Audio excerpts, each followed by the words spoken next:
Hi, welcome to హానలూస్ కిచెన్. ఈరోజు బొబ్బట్లను ఎలా చేసుకోవాలో చూపించబోతున్నాను. జనరల్గా మైదా పిండితో మనం బొబ్బట్లను చేస్తూ ఉంటాం కదా. రోజు వీడియోలో గోధుమ పిండితో ఎలా బొబ్బట్లు చేసుకోవాలో చూపించబోతున్నాను. రాని వాళ్ళు కూడా నేను చేసినట్టు చేస్తే ఈజీగా బొబ్బట్లను చేస్తారు. ఇంకా లేట్ చేయకుండా స్టార్ట్ చేద్దాం. ఫస్ట్ ఒక మిక్సింగ్ బౌల్ తీసుకొని అందులో 1 కప్పు దాకా గోధుమ పిండిని వేసుకోవాలి. ఇందులోకి రుచికి సరిపడా ఉప్పు వేసుకుని ఇందులో తగినంత నీళ్లు వేసుకుని పిండిని సాఫ్ట్గా కలపాలి. కొలతలో నేను చెప్పినట్టుగా వేసుకుంటే బొబ్బట్లు సాఫ్ట్గా వస్తాయి. సో పిండి కన్సిస్టెన్సీ అనేది ఇలా ఉండాలి. సో అలా పిండిని కలుపుకున్న తర్వాత ఇందులోకి 1 టేబుల్ స్పూన్ వరకు కరగబెట్టుకున్న నెయ్యిని యాడ్ చేసుకోవాలి. నెయ్యి వేసిన తర్వాత 2 నిమిషాల పాటు పిండిని నీట్ చేయండి. మైదా పిండిలో అయితే పసుపు వేయము, అదే గోధుమ పిండిలో వేస్తే మంచి కలర్ వస్తుంది అన్నమాట. ఇలా కలిపిన పిండిని 2 గంటల పాటు నాననివ్వాలి. అలాగే పిండి కలిపేసుకున్న తర్వాత దీనిలో స్టఫింగ్ కోసం పప్పుని నానబెట్టుకోవాలి.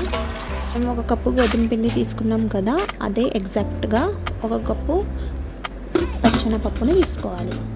1 కప్ పచ్చెనపప్పులో 2 కప్స్ వాటర్ని వేసి 2 గంటల పాటు నాననివ్వాలి. దాని తర్వాత నీళ్ళతో పాటు పప్పును కూడా ప్రెషర్ కుక్కర్లో వేసి 4 to 5 విజిల్స్ వరకు వచ్చినట్టు పప్పును ఉడికించుకోవాలి. ఇలా ఉడికిన పప్పును సపరేట్గా చేసేసుకుని వీలైనంత మెత్తగా మిక్సీ జార్లో గ్రైండ్ చేసుకోవాలి.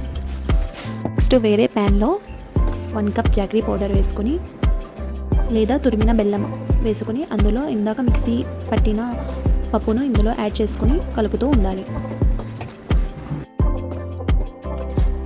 ఇలా బెల్లం మరియు పప్పు 2 కలిసిపోయిన తర్వాత 4 నుండి 5 ఇలాచీలను ఇలా దంచుకొని పౌడర్ను ఇందులో యాడ్ చేసుకోవాలి. మధ్యలో నెయ్యి కూడా యాడ్ చేసుకుంటూ కలుపుతూ ఇలా కన్సిస్టెన్సీ ఇలా రావాలి. ఇలా వచ్చిన తర్వాత దీన్ని పూర్తిగా చల్లారించాలి. ఇలా కంప్లీట్గా చల్లారిన తర్వాత పైన కొద్దిగా నెయ్యి వేసుకొని చేతితో ఇలా మీకు నచ్చినట్టు చిన్న చిన్న బాల్స్లా చేసుకోండి. ఇప్పుడు మనం నానబెట్టుకున్న పిండిని 2 నిమిషాల పాటు బాగా నీట్ చేసుకోండి. ఇప్పుడు ఈ పిండిలో కొద్దిగా ఆయిల్ వేసుకొని చిన్న చిన్న బాల్స్ లాగా ప్రిపేర్ చేసుకోండి.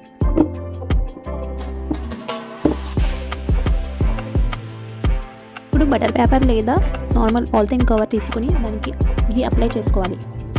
ఇప్పుడు పిండిని చేతితో ఒత్తుకుని ఫ్లాట్గా చేసి మధ్యలో పూర్ణాన్ని పెట్టుకోవాలి.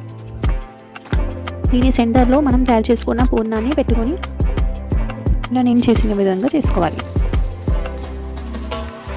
ఇలా రౌండ్గా వచ్చిన తర్వాత దీనిని ఫస్ట్ చేత్తోనే కొద్దిగా ఫ్లాట్ చేసుకొని పైన ఘీ వేసుకొని చేత్తో ఒత్తుకుంటూ రోటీలాగా మనకు కావాల్సిన షేప్లో రౌండ్గా వచ్చినట్టు చేసుకోవాలి.